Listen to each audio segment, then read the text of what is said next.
오늘 창세기 28장 말씀, 바로 그 말씀입니다. 고난의 한가운데로 찾아와 주시는 하나님. 야곱은 형 에서를 제치고 장자의 복을 사모하는 것까지는 좋았는데, 형 에서를 속이고 장자권을 얻었고, 아버지를 속이고 장자의 축복 기도를 받았습니다. 그리고 나서는 자신의 몫을 빼앗긴 형 에서에게 죽음의 위협을 느끼게 됩니다. 에서는 계속해서 부모를 실망시켜드리고 하나님을 실망시키는데, 이방 여인과 결혼을 해가면서 결국에는 자꾸만 멀어지는 길로 스스로 갑니다. 그럴수록 형 에서는 야곱이 밉고 야곱 때문에 빼앗긴 것들이 너무나 화가 나서 공공연하게 이제 아버지가 돌아가시면 야곱을 내가 죽일 거다, 이런 이야기를 하고 다녔습니다. 그래서 형으로부터의 생명의 위협도 피하고 이방 여인과의 결혼에서도 벗어나도록 하기 위해서 부모인 이삭과 리브가는 야곱을 외삼촌 라반의 동네로 도망가도록 합니다. 그 덕에 야곱은 혈혈단신으로 브엘세바라는 지역을 떠나서 하란까지의 먼 길을 피난을 떠납니다. 오늘 말씀은 야곱이 그 하란까지 가는 도중에서 베델에서 있었던 사건입니다. 그리고 이 말씀의 내용은 고난의 한가운데 베델에서 찾아와 주신 하나님에 대한 말씀입니다. 지금 야곱은 막막한 그 자리에서 돌로 베개를 삼고 울면서 자고 있는 상황입니다. 이스라엘의 남쪽 끝 브엘세바에서부터 북쪽으로 열심히 갑니다. 외삼촌 라반이 살고 있는 하란 땅으로. 형 에서의 분노를 피하고 가문과 신앙에 어울리는 아내를 찾기 위해 하란까지 가는 길, 너무나 멉니다. 북동쪽으로 약 700-800km, 서울에서 부산까지 왕복하는 거리를 걸어서 가고 있습니다. 한 달 가까이 걸리지 않을까요?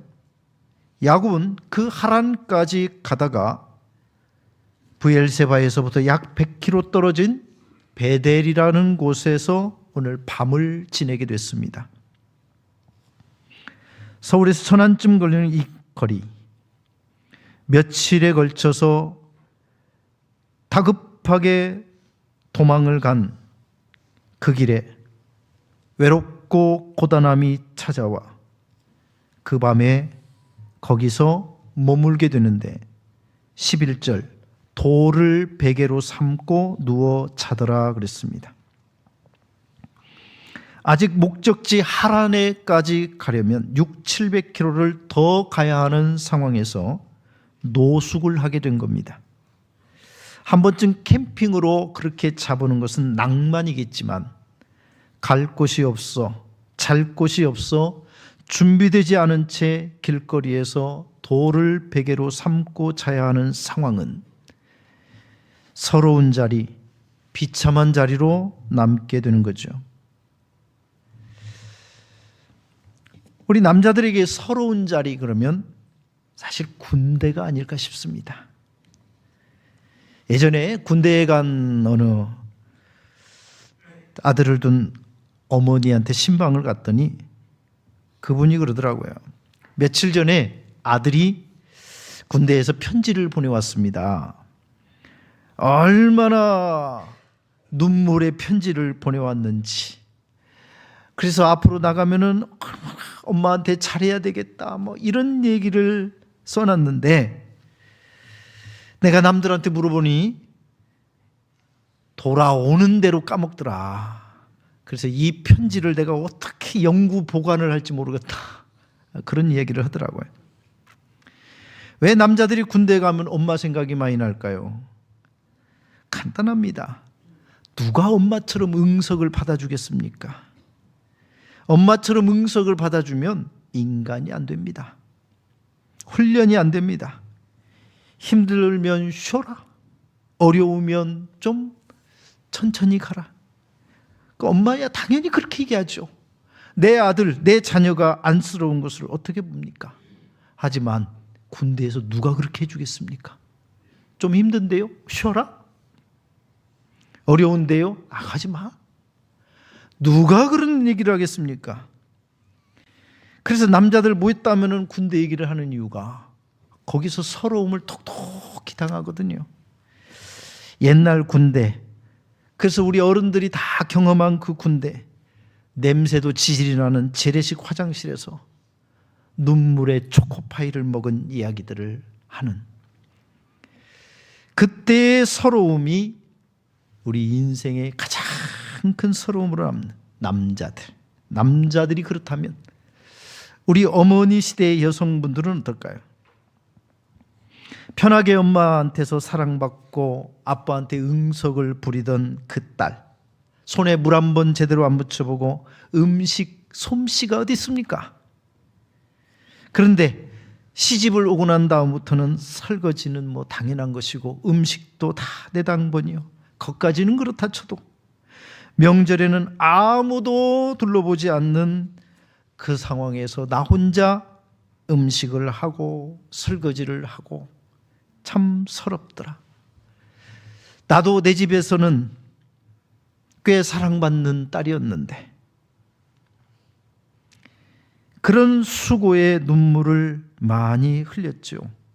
그래서 사람들이 오죽하면 그 당시에는 에덴 동산이 낙원이었던 이유가 시어머니와 시누이가 없었기 때문이 아닐까, 그런 유행어를 말하기도 했습니다.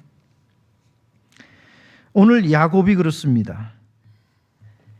길거리에서 돌을 베개로 삼고 잠들고 있는 이 사람, 형과 아버지를 속이고 형의 복수를 피해서 도망을 왔습니다. 그가 머물고 있는 이 베델의 들판, 광야입니다. 하늘이 천장이고 땅이 침대고 돌이 베개입니다. 이 상황에서 후회도 있었겠죠. 이렇게 거짓으로 살면서 형을 속이고 아버지를 속이고 결국 가족에게조차 함께할 수 없는 신세가 되었구나. 서러움도 있었을 겁니다. 평안한 부모의 집, 당당한 족장의 아들로 살던 내가 어쩌다 이렇게 됐을까. 앞길에 대한 두려움도 있겠죠. 홀로 떠난 이 길, 도둑이나 강도를 만날 수 있고 낯선 사람들에게 팔려가는 일도 있었습니다. 죽을 수도 있었습니다. 언제 다시 돌아온다는 보장도 없고 빈털털이 신세를 면한다는 것도 없습니다. 돌을 베고 잠든 야곱의 현실입니다. 그런데 이 아무도 안타깝게 생각하지 않는 이 사람, 누구도 도와줄 수 없는 이 위기 가운데 하나님이 찾아오셨다는 사실. 베델의 돌베개가 꼭 실패를 말하는 것은 아닙니다. 고통과 아픔의 시간이 불필요한 것은 아닙니다. 오히려 유익이 되는 경우들이 훨씬 더 많습니다. 한 세대 홍영기 박사가 쓴 한국 초대형 교회와 카리스마 리더십이라는 책에서 한국에서 작년 출석 10,000명이 넘는 교회 담임 목사들을 분석하는 가운데 13명의 대형 교회를 이룬 목사님들 13명 중에서 무려 8명이 젊은 시절에 결핵에 걸렸고 그 당시로서는 불치병, 죽음에 이르는 병으로 인식되던 때에 하나님의 능력과 기적을 통해서 살게 되면서 하나님께서 은혜를 베푸시는 가운데 대형 교회까지 이룰 수 있었다라고 하는 사실입니다. 영락교회 한경직 목사님, 여의도 순복음교회 조영기 목사님, 사랑교회 옥하는 목사님, 온누리교회 하용주 목사님, 명성교회 김성환 목사님. 그들이 그 결핵의 불치병의 상황에서 간절하게 하나님을 찾을 수밖에 없었고, 그 속에서 치유하시는 기적의 하나님을 경험하면서 그 하나님의 도우심 가운데 큰 역사를 이룰 수 있었다. 그런 분석입니다. 그렇다고 제가 이분들을 다 우상화 이렇게 얘기하는 것은 아니에요. 왜냐하면 이후에 더 잘 살아야 하는 숙제가 남아있기 때문이죠. 그것은 별개의 문제입니다. 은혜를 체험하고 은혜를 까먹어버리는 사람들이 수도 없이 많기 때문에 이분들이 그런 기적을 체험하고 더 좋은 목회자가 되어서 끝까지 복되게 신앙의 완주를 잘하는 것은 별개의 문제입니다. 그런데 좀 분리를 지어보면 어쨌든 이 개인적인 위기의 상황에서 나의 도움이 되시는 하나님을 찾고 그 하나님의 능력을 체험하면서 인생의 이 위기의 시간에 하나님으로부터 주시는 능력으로 승리하고 치유를 받고 기적을 경험하고 하나님의 능력 가운데 쓰임받았다는 사실, 오늘 이 얘기를 하고 있는 겁니다. 아무도 돌보지 않고 아무도 돌볼 수 없는 그 상황 속에서 기적을 베풀어 주시는 하나님이란 말이죠. 제가 처음 2007년 2월 말 양문교회 담임 목사로 부임하고 보니 교회에 출석하는 성도가 약 7, 80명이었습니다. 재정적으로는 약간 모자라거나 턱걸이 상태였고, 당시에 교회를 개척했던 원로 목사님이 쓰러지면서 요양병원에 계셨는데 그 병원비를 감당하기 버거울 만큼, 그 몇 푼 안 되는 돈을 감당하기 버거울 만큼의 교회가 어려운 형편인데다가 만나는 모든 사람들이 다 교회를 나가려고 하는 그런 분들만 있었던 상황입니다. 심지어 박형길 장로님 나한테 그러더라고요. 자기도 교회를 옮기려고 그랬다고. 아니, 이 교회에 장로님 2분밖에 안 계시는데 그 중에 한 분도 양문교회를 나가려고 그랬다. 참 뭔 꼴이냐 이 말이에요. 무슨 소망이 있을까? 그래서 한 면으로는 좀 좋은 교회를 이루어서 우리 성도들이 좀 예수님을 믿고 예수님을 만나는 행복한 신앙생활에 대한 꿈이 더 간절해졌고, 두 번째는 이 교회에는 부흥이 아니고는 답이 없다. 이 교회에 무슨 대단한 부자가 있는 것도 아니고 그 당시로서는 제대로 된 연금을 받는 사람도 하나도 없더라고요. 그래서 하나님, 저를 이 교회로 보내주셨는데 심지어 저에게 응답을 주실 때 목회는 내가 하는 거지 네가 하는 게 아니라고 해주신 하나님이 책임져 주십시오. 교회를 부흥케 해 주십시오. 그래서 2009년 9월에도 한 달간 교회에서 잠을 자면서 부흥을 위해서 기도했습니다. 그런데 부흥은커녕 교회 문 닫을 위기가 왔었죠. 교회 문을 닫을 만큼의 엄청난 위기. 근데요, 놀라운 것은요, 그 상자, 위기라고 써있고 문제라고 써있던 그 상자를 열어보니까요, 그 안에는 하나님의 은혜, 하나님의 기적, 하나님의 능력이 들어있더라고요.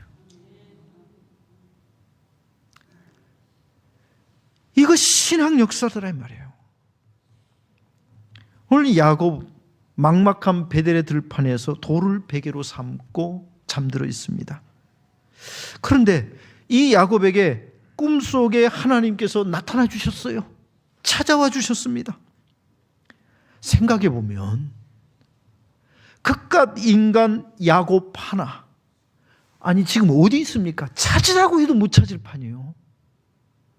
그 베델의 들판에 어디에 있어요? 이걸 누가 찾아? 그런데 하나님이 찾아와 준단 말이죠. 울거나 말거나, 돌을 베개로 삼고 자거나 말거나, 그건 그 사람 사정이죠. 우리도 그렇게 얘기하지 않습니까? 심지어 지구상에 80억이 넘는 인구가 있는 지금, 내가 문제가 있다 한들 이 인우동 동장님이 내 문제를 생각이나 해줄까요? 전주 시민이, 전주시장이 얼마나 나서서 나를 도와줄까요?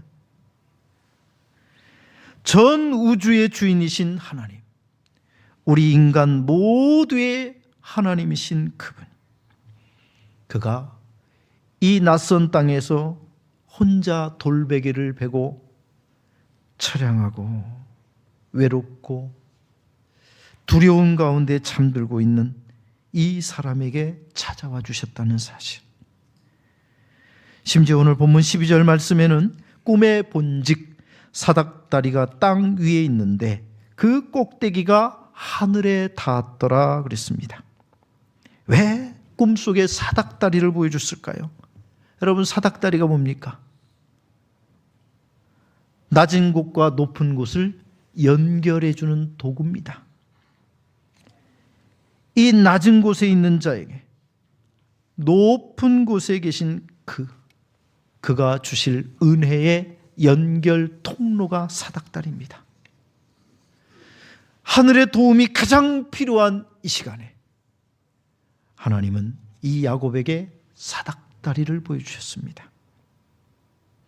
광야 돌베개를 하고 잠들어 있는 이 사람에게, 고립된 채 위험에 노출되어 형을 피해 도망가는 신세, 내일 무슨 일을 만날지 모르는 그 불안한 인생, 먼 미래는 생각도 할 수 없는 이 사람에게 하나님이 보여주신 것은 사닥다리였습니다. 하나님과 연결시켜 주시는 그 사닥다리. 네가 혼자가 아니요, 내가 여기 있노라. 내가 너를 보고 있다. 내가 너를 알고 있다. 하나님이시죠. 이 잠들어 있는 동안 하나님은 놀랍고도 신비한 사닥다리를 보여줬습니다. 우리가 잠들어 있는 동안에도 하나님은 일하십니다. 내가 못한다 해서 하나님이 못하는 것이 아닙니다. 이스라엘 백성들은 누구도 못할 때 하나님은 천사를 보내 예루살렘을 포위하고 있던 아수르 군대 18만 5천 명을 하룻밤에 죽였습니다. 우리가 울다가 지쳐서 잠들었을 때 하나님은 그 밤에도 내일의 희망을 준비해 주시는 분입니다. 우리가 아파서 신음할 때 하나님은 그 밤에도 내일의 건강을 준비해 주시는 분입니다. 우리가 힘들어 쓰러질 때 하나님은 그 밤에도 내일의 새 힘을 준비해 주시는 하나님입니다. 시편 121편, 이스라엘을 지키시는 자는 졸지도 아니하시고 주무시지도 아니하시리로다. 이 사닥다리의 상징적인 의미 하나 더, 그것은 하나님과 야곱을 잇는 다리로서 우리의 중보이신 예수 그리스도입니다. 야곱은 죄인입니다. 형과 아버지를 속였고 형의 죽음의 위협을 피해서 스스로 도망자가 된 것입니다. 이런 죄인이 하나님의 은총을 다시 힘입기 위해서는 유일한 중보이신 예수님 한 분이 필요합니다. 하늘의 복은 야곱이 지금껏 생각한 것처럼 남을 속여서 수단과 방법을 가리지 않고서 어떻게든지 빼앗아서 얻는 내 노력이 아닙니다. 하늘의 복은 하나님이 주시는 겁니다. 하늘과 연결되게 하시는 예수 그리스도를 통해서 하나님이 우리에게 주시는 은총입니다. 이 광야 돌밭에서도 나를 기억해 주시는 하나님은 놀랍고도 신기한 하나님입니다. 지구상에 80억이 있는데 그 중에 한 사람, 지금 문제 앞에서 어쩔 줄을 모르고 당황하고 두려워하고 있는 이 야곱을 굳이 찾아와 주시는 하나님은 놀라우신 은혜의 하나님입니다. 제가 초등학교 6학년 때까지 인간이 되리라고 우리 어머니가 교회를 보내셨다가 저는 교회를 초등학교 6학년 마치고 안 다녔습니다. 다시 고등학교 1학년 때 친구의 전도로 교회를 찾아온 나에게 하나님은 이런 말씀을 주셨습니다. 너는 나를 잊어버리고 살았지만 나는 너를 한 번도 잊어버린 적이 없다. 하나님이십니다. 그런 하나님, 얼마나 고맙고 고마우신 하나님입니까? 내가 뭐라고? 목사가 된 지금에도 부끄러울 것이 많은데 목사가 된 지금에도 하나님 앞에 죄송해서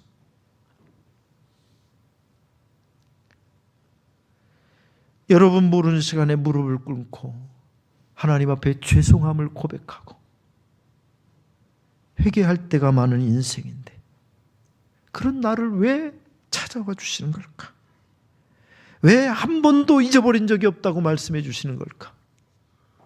하나님이시기 때문입니다. 창세기 16장에 보면 애굽 여인 하갈이 자기에게 찾아와 위로와 소망을 주신 하나님을 만나면서 여호와의 이름을 이렇게 불렀습니다. 나를 살피시는 하나님이라. 이 이방 여인에게 나를 살피시는 하나님이라고 불릴 만큼 찾아와 주시고 은혜를 주시는 하나님. 우리의 신앙의 중심에는 그 하나님이 있어야 될 겁니다. 누가 우리를 부르셨습니까? 누가 우리를 사랑해 주셨습니까? 누가 우리를 구원받는 자리에 세우셨습니까? 누가 자기 아들의 생명과 우리를 바꿔주셨습니까? 하나님이십니다. 나를 살피시는 하나님. 황송하지요. 2020년 83세로 소천하신 탤런트 송재호 장로님 이야기입니다. 22살에 부산 KBS 성우로 데뷔를 했고 31살 KBS 특채로 탤런트가 되셨습니다. 탤런트를 하면서 그런대로 잘 나가는 사람이었고 인기도 꽤 많았지만 남모르는 괴로움이 있었는데 빚 때문입니다. 빚. 방송 연기대상을 받을 만큼 겉으로는 화려하지만 빚 때문에 3번이나 스스로 목숨을 끊으려고 했다. 그의 간증에 나오는 이야기입니다. 1980년 43살에 이 라디오의 한 프로그램에서 고정 패널로 1년 동안 출연을 했는데 그때 한 분에게 자기 속내를 다 이야기를 했습니다. 연기자로 인정을 받고 있지만 개인적으로는 너무 빚에 쪼들려서 파산 직전이다. 내 입에 죽으려고 약을 털어놓기 직전이고 배에 칼을 대기 직전입니다.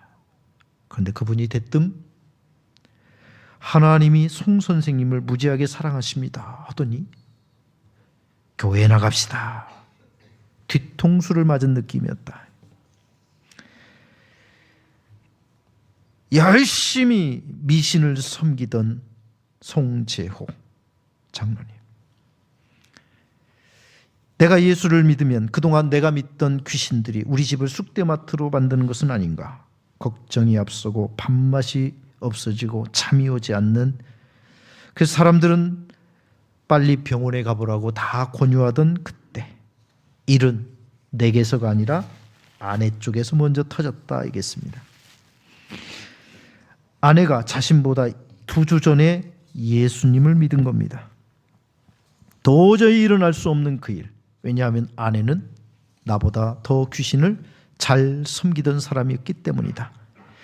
1년에 한 번씩 1,000만 원짜리 구슬하는 사람이 아내였다. 그렇게 굿도 잘하고 귀신을 지성으로 섬기던 사람이 예수를 믿은 것은 꿈 때문이다. 어느 날 아내가 꿈속에서 내가 사다 준 염주가 엉클어지고 풀어지는 꿈을 꿨다고 한다. 엉클어진 것을 바로잡으려고 혼자서 씨름을 하는데 도저히 되질 않을 때 옆에 한 남자가 물끄러미 쳐다보는 것을 보고 당신이 이걸 끌어주면 당신을 믿겠소 라고 그랬더니 그대로 풀어지더라는 것이다. 아내는 꿈을 깬 다음 그 길로 교회에 나갔다. 그런 일이 지난 며칠 뒤 우리 집 거실에 빨간 성경책이 눈에 띄었다. 우리 집에 이게 왜 있느냐 아내를 다그쳤더니 아내는 나 오늘 교회 갔다 왔소 대꾸를 하더니 그래서 나더러 교회 가자고 하면 죽을 줄 알아 으름장을 놓았는데 마음속에는 전혀 다른 생각이 들고 있었다. 송재호, 너 이제 죽었다. 라디오 프로그램에서 만났던 그분의 말이 아직도 뇌리에 가시지 않은 상태에서 아내가 교회 나가는 것을 보니 뭔가 한 대 얻어맞은 기분이었다. 하나님이 내 앞에 성경책까지 갖다 놨다는 생각이 든 것이다. 다음 날 나는 문을 빼꼼히 열고 아내에게 나 좀 교회 데리고 가주라. 아내는 할렐루야 하면서 내 손을 잡았다. 1980년 9월 18일 나는 교회 나갔고 예수님을 구주로 영접했다. 이것이 이분의 간증입니다. 오늘 그 인생의 가장 바닥의 자리에 섰을 때 거기 나를 찾아와 주시는 나의 생명과 소망이 돼 주신 하나님, 그 하나님은 찾아와 주신 것만도 감사한데 꿈도 희망도 없는 그 자리에 꿈과 희망을 더해 주시는 하나님이 되셨습니다. 오늘 야곱이 어떻게 해서 지금 여기 이 자리에 왔습니까? 그런데 하나님은 13절에 뭐라고 말씀해 주시느냐? 지금 도망 나오다 보니 죄는 죄대로 지었고 변변한 재산도 없고 땅 한 평도 없는 이 사람에게 13절 네가 누워있는 땅을 내가 너와 내 자손에게 주리라 말씀을 하셨습니다. 14절 아직 결혼도 하지 않은 야곱에게 네 자손이 땅의 티끌같이 되어 내가 서쪽, 동쪽, 남쪽, 북쪽으로 퍼져나갈 거며 땅의 모든 족속이 너와 내 자손으로 말미암아 복을 받으리라 하셨습니다. 미래에 대한 두려움 속에 아무것도 없이 돌을 베개 삼고 자고 있는 야곱에게 15절 내가 너와 함께 있어 내가 어디로 가든지 너를 지키며 너를 이끌어 이 땅으로 돌아오게 할지라 내가 너에게 허락한 것을 다 이루기까지 너를 떠나지 아니하리라 말씀해 주셨습니다. 세상 사람들은 그렇습니다. 그런 짓을 했으니 지가 그렇게 씨를 뿌렸으니 그렇게 받는 것도 당연한 거 아니냐? 지도 한번 당해봐야 된다. 이게 보통의 세상 사람들의 가치입니다. 우리도 얼마든지 남들한테 그렇게 얘기한단 말이에요. 그러나 부모는 내 자녀에게 그렇게 말하진 않습니다. 돌아온 탕자. 동네 사람들과 아버지는 다릅니다. 자격이 되냐 안 되냐가 아닙니다. 그래서 아버지는 돌아오는 탕자를 보고 달려가 목을 안고 입을 맞추고 종들에게 명령합니다. 제일 좋은 옷을 내어다가 입혀라. 손에 가락지를 끼워라. 발에 신을 신기라. 그리고 살진 송아지를 잡아 잔치를 벌이라. 이것이 아버지의 사랑이고 아버지의 마음입니다. 야곱 다 지가 자초한 일입니다. 그렇게 형을 속일 일입니까? 아버지까지 속일 일입니까? 다 지가 자초한 일입니다. 그래서 하나님이 만나서 뭐라고 해야 됩니까? 나쁜 놈. 이렇게 얘기해야 정상입니다. 그런데 오늘 이게 웬일입니까? 13절부터 15절. 이 축복의 말씀은 뭡니까? 땅을 주겠다? 네 자손을 번성하게 하겠다? 너를 지켜서 이곳까지 다시 돌아오게 할 테니 걱정하지 말아라. 왜 이런 황송한 말씀을 주시는 겁니까? 그래서 하나님은 우리 머리로 계산할 수 없는 사랑, 이해 하나님이죠. 그런 하나님을 우리도 사실 잘 몰랐습니다. 그래서 내 욕심대로 살고 그냥 죄 지르며 살고 하나님 미워하시는 길 아무렇지도 않게 살았습니다. 그런데 나를 불러주신 하나님을 이곳에서 만나다 보니 하나님은 좋으신 하나님이시더라 이 말이에요. 그래서 어느 순간 우리도 함께 찬송을 하면서 살아갑니다. 좋으신 하나님, 좋으신 하나님, 참 좋으신 나의 하나님. 이런 죄인에게 아들 예수님의 생명을 주신다는 것이 상상도 할 수 없는 일인데 하나님은 그렇게 하셨습니다. 지금도 놀라운 은혜를 우리에게 부어주시는 분, 우리의 하나님입니다. 그가 주신 것이 뭡니까? 자기 아들의 생명입니다. 십자가의 예수님입니다. 성경은 이렇게 말합니다. 로마서의 말씀. 아들을 아끼하지 아니하시고 우리 모든 사람을 위하여서 내어주신 분, 바로 하나님입니다. 왜 사랑하는 그 아들 아끼지 않겠습니까? 그런 아들을, 예수님을 우리에게 주신 과분한 은혜, 과분한 사랑을 주시는 분, 하나님입니다. 예전에는 부모의 직업을 묻는 일들이 학교에서 있었습니다. 시골에서 중학교를 다니는 한 아이, 아버지가 시장에서 뻥튀기 과자를 만드는 아이였습니다. 학교에서 부모의 직업란에 이 아이는 아버지의 직업을 이렇게 썼습니다. 곡물 팽창업. 머리가 상당히 좋은 애죠. 아버지의 직업을 곡물 팽창업이라고 썼습니다. 하나님은 어떤 분이실까요? 우리 인생을 팽창시켜주는 분입니다. 절망과 낙심의 자리, 분노와 미움의 자리에서 스스로 위축되어 자신의 인생을 아무것도 아닌 것처럼 생각하려고 하는 우리에게, 아니다, 너는 사랑하는 내 아들이라, 너는 사랑하는 내 딸이라. 하나님, 제가요? 저 이렇게 죄짓고 산 부끄러운 인생입니다. 야곱이 접니다. 형을 속이고 아버지를 속이고 나에게 유익이 된다면 얼마든지 그 길을 가는 우리가 바로 야곱입니다. 그런 나에게 책망을 하셔도 마땅하거늘 어찌하여 이런 사랑과 축복의 말씀을 주시는지.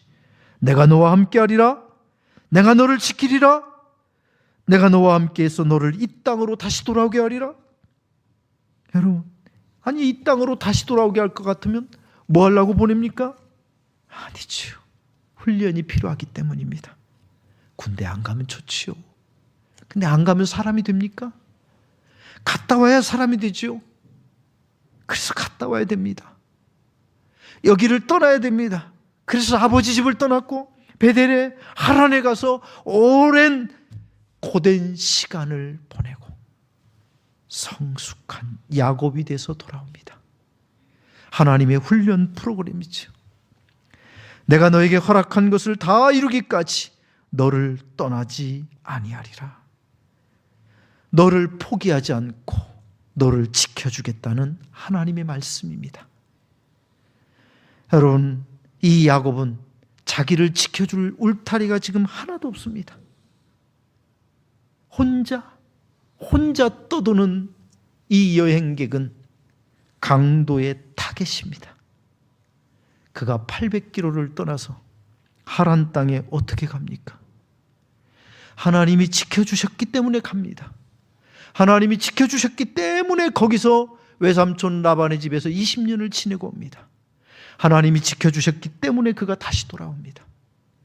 오늘 이 자리, 그래서 베델에 다시 돌아와서 여기서 제단을 쌓고 하나님께 예배하지요.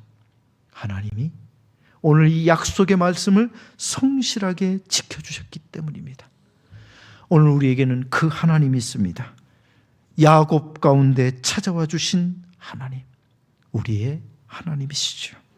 베델의 야곱, 후회와 서러움 그리고 미래에 대한 두려움으로 집을 떠나 돌을 베개 삼고 자고 있는 야곱. 그런데 거기까지 찾아와 주시는 하나님이 계셨고 기억하고 사랑해 주시는, 심지어는 황송한 소망의 말씀, 약속의 말씀을 주시는 하나님을 만날 수 있었습니다. 내 스스로의 어리석음으로 만든 고난의 한가운데 거기까지 찾아와 주시는 그가 바로 하나님이십니다. 오늘도 인생의 길에 다양하고 수많은 문제 가운데 살아가는 우리들, 거기까지 찾아와 주시는 하나님이 우리의 소망이 되고 우리의 희망이 될 수 있기를 주의 이름으로 축원해 드립니다.